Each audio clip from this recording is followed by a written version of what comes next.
We're in the reaction zone, folks. We're going to do a reaction today of the new Pile record, Sunshine and Balance Beams. I think Pile is one of the most underrated and consistent rock bands of the 2010s. So here I am in the reaction zone, which is actually my father's bedroom. You can't see his iron lung is actually just out of frame. So if you hear any incidental noise during the reaction, just know that's the machine keeping him alive. Let's go ahead and give it a listen. This is an opening.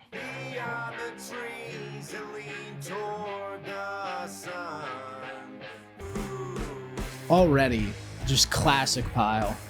Those weird murky... Oh, hell yeah. Love that guitar line. Rick McGuire, soaring melody, like weird, murky sounding guitars, just pounding drums, thick ass bass. Hell yeah, dude. God damn. Oh. That's nasty. That like tremolo picking on the bass.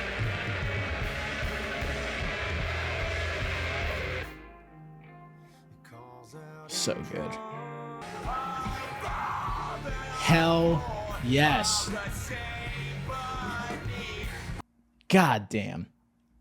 I mean, Pile always brings it on the opening tracks. I mean, Baby Boy, Uncle Jill, Worms. The first song in the album is usually fucking awesome, and this is also fucking awesome. Rick's vocal performance is so good on that song. He is one of the most underrated vocalists, in my opinion. I mean, I think Pile's an underrated band to begin with, but it just feels like he can do anything. He can sing pretty, he can hit you with a falsetto, he can scream in your fucking face about Stephen Miller. I mean, just so goddamn good. All right, we're 1 for 1. Pile, 1 for 1. Let's see what Deep Clay's all about. Why am I fucking this thing up?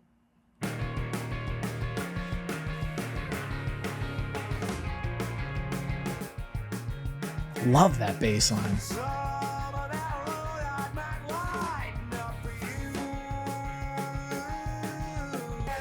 I like those background vocals, those oohs.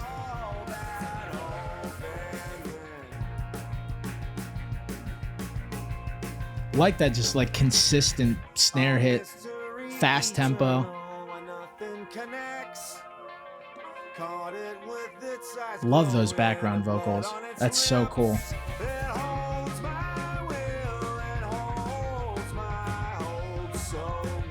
Their drummer is great, Chris Cuss.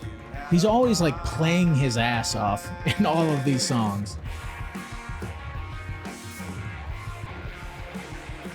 He's kept up that snare rhythm like the entire time.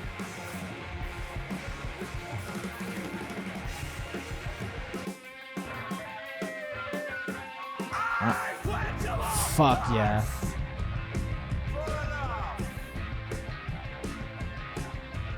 God, that's disgusting.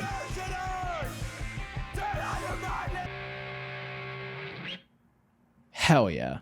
That song just kept getting sicker. Like, it started off pretty cool with like that consistent snare hit, but when everything opened up and the drummer's just fucking shredding fills, and then the last minute just becomes, I don't even know what the hell that is. When Rick's just screaming. Just so atonal and ugly. I love Pile because they have like a bit of that shellac touch and go type sound, but also a guy that can really sing over top of it. And a lot of that stuff I love, but it is like we're just going to have a guy scat like he's a homeless person. All right, we got track 3 here, A Loosened Knot.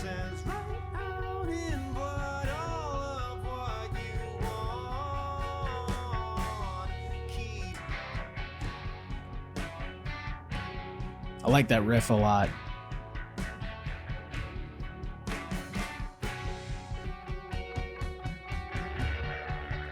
God, that bass tone is so disgusting. And like how much space there is for it with just the guitars doing that like needly sort of arpeggio.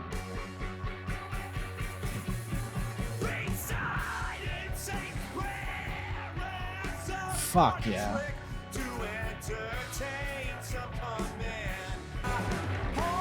Their song structures are so interesting. Like, I never, like, there's no chorus, there's no verse. They just kind of lift and fall. God, that's cool. That weird, like, locked in rhythm on the bass and drums, and then just real angular, nasty guitar shit.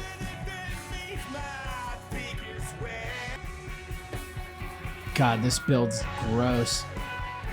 Oh, right back into that riff. Fuck yeah.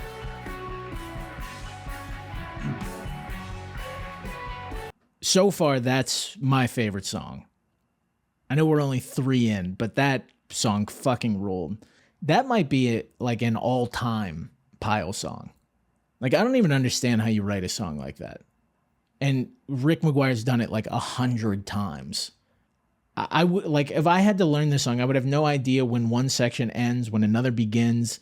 There's no verse or chorus. They're like, Pile has like a songwriting language all their own. All right, so next we have Bouncing in Blue. This is one of the singles. I've heard this song, and I like it a lot.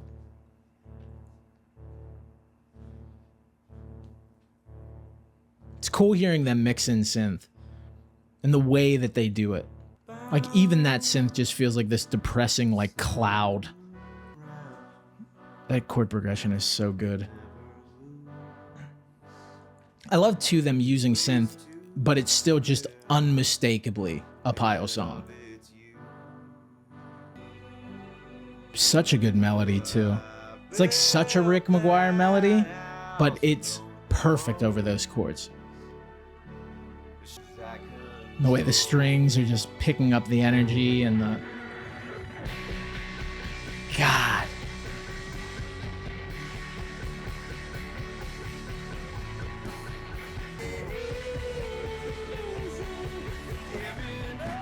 Bringing back that falsetto from the beginning. So good.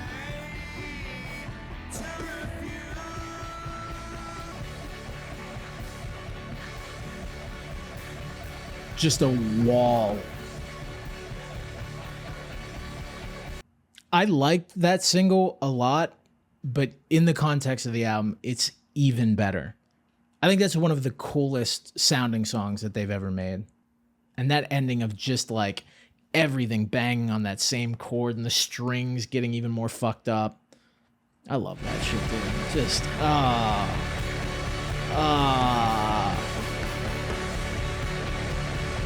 God, to see this live would be so sick. And Pile is maybe the best band I've ever seen live. I saw them at this DIY venue that my band has played. And they have, like, you know, whatever PA that you buy at Guitar Center. So every time that my band has gone there and played and sounded like shit, we're like, oh, well, bad PA. You know, it's not our fault. And then I saw Pile play there and they were like studio fucking perfect. And I was like, oh, I'm a fraud. And I've squandered my youth. And we're going to go on to Uneasy, number 5. Let's see what we got here. Another single. Great melody. That like falsetto and then dropping down back into the mid-range.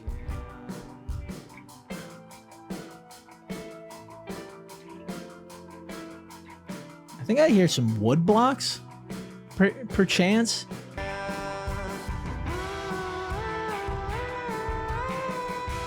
Damn. I didn't know Rick had it like that on the falsetto. Me too, Rick. Me too. All right. Yeah, that was probably my least favorite of the singles. I looking at the track listing, I can see why you released that as a single. It's the only 2.5 minute long song.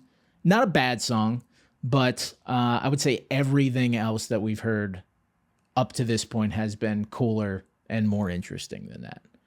This next song is called Holds, which I hope it's about like the sharpshooter or the $1 million dream, you know, like wrestling holds. Something tells me it's not, but you know, who knows? Maybe Rick's a mark. Starting off very sparse. Dig the atmosphere. I like those like really heavy bass chords.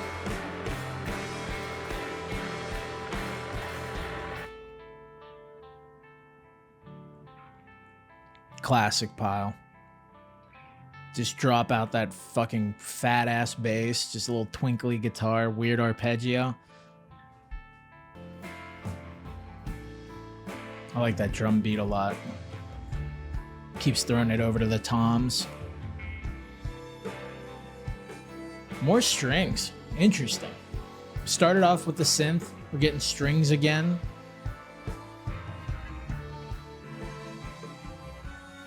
Interesting.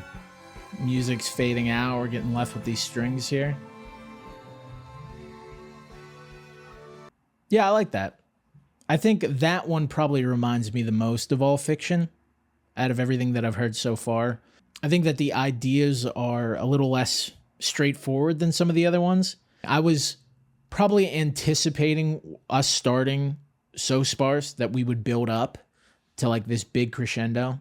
I don't know a band that has better dynamics than Pile. That's like Pile's whole thing, that they can, you know, bring a track down to like almost nothing and then build it up to this like insane boil. And they kind of, you know, holds it back. It knows that you want it and it doesn't give it to you, which is interesting, you know, but I do want it. But they've given it to me a bunch already. I can't really complain. Holds wasn't about wrestling holds that I could tell. Ne'er a mention of the sharpshooter. I mean, didn't even bring up the Boston Crab, and I'm pretty sure they're from New England. That seems like a fuck up. It seems like they could have worked in the Boston Crab somewhere on that song. I'm not sure where. Maybe instead of the strings, they could have talked about the Boston Crab. Next time I see Rick, I'm gonna go to a Pile show, hang out by the merch table, let him know, hey, song Holds, you could have mentioned the Boston Crab.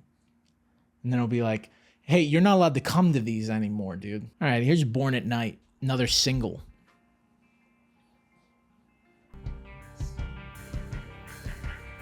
God, that bass tone is disgusting. Love that. That buzz roll.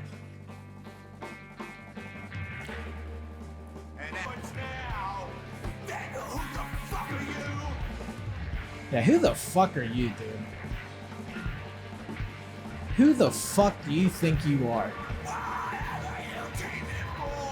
God.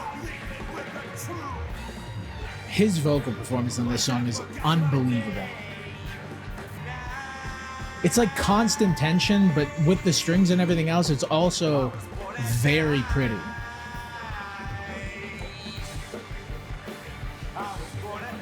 Right into that like punk beat. God damn it. God. That beat switch up is so sick.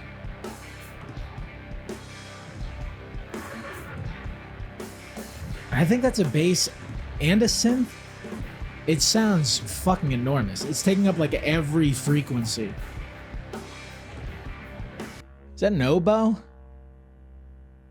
Or is that a didgeridoo? Are we doing the do right now? All right. Well, that song rules. That's as like classic Pile as it gets, I feel like. Just those constant builds, that constant anxiety, but mixing in those other elements like synth and strings and then whatever woodwind we had there, oboe, didgeridoo, woodwind hogs, let us know in the comments. Give it like a cool, different color that they didn't have on previous records. You know, All Fiction was a lot of experimentation, and whenever a band does that, I always hope that what they're doing is trying a lot of different things that they will then be able to like naturally incorporate into the things that they do well already. And this album really feels like they're doing that. We have this next track, Meanwhile Outside. This is the longest song on the album, 8 minutes, 18 seconds. Give it to me, boys. What do we got? Weird as fuck, but also one of the prettiest things on the record.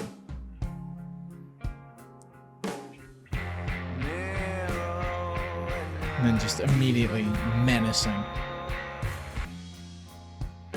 I really like this section. This reminds me like almost like Pinback or something.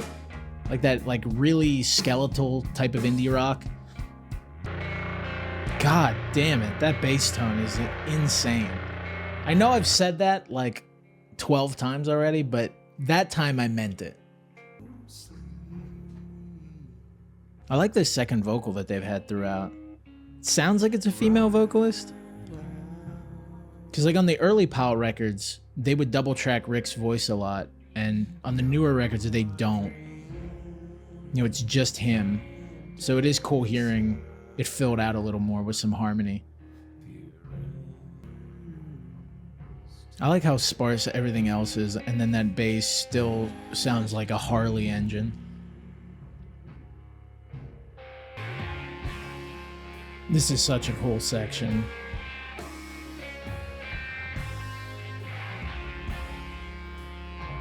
It's like post-rock, but like so much sludgier.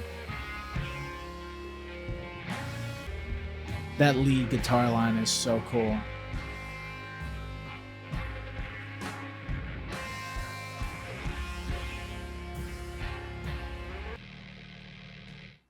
That was great. That was awesome. You know, an 8-minute long song, you need a payoff for it to be a good 8-minute long song. And that payoff was great. And it's like not the payoff I was expecting. I was really expecting like something huge and blaring like some of the other stuff on the record, but that was one of the coolest sections because it still felt sparse, but unbelievably heavy and ugly sounding, but like incredibly melodic. This is one of my favorite sections on the record right here. Like so slow tempo and heavy because of the bass and how fuzzy the guitars are, but like there's like this really like pretty melancholy quality to it a lot. That song's great. One of my favorites on the record. All right, we got the last song here, Carrion Song. Starting with some birds, all right. Big aviary guy, Rick McGuire. Like that rhythm with the jazz brushes. Interesting.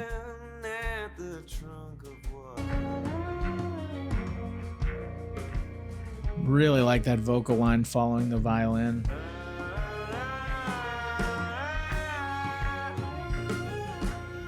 God, that's really good. That like bass groove is really strange.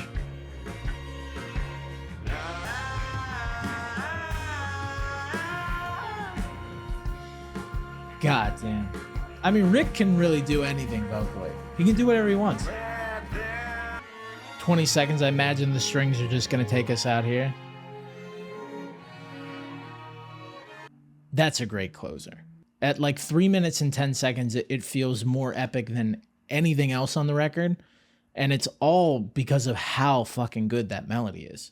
That melody with the strings is just so good and so satisfying. Like to get to the end of like, not a very long album, but to give something that you haven't really heard yet. Going from jazz brushes to that just like constant buzz roll. I mean, Chris Cuss is he is a beast. If you watch the show, you know we're sequencing hogs. And you leave me on a note like that, that's a note you want to be left on. That leaves a nice little taste in your mouth. So I know it's the reaction zone, not the review zone, but easy hell yeah. This is an easy hell yeah. This is my first reaction. I don't know if I did a good job. I don't know. Let me know if I talked over the music too much or if I didn't talk over the music enough. Yeah, maybe we'll keep doing these. Maybe this is the last one you ever see. Maybe you're not even seeing this. Maybe Nate watched it and he said, wow, you did such a bad job.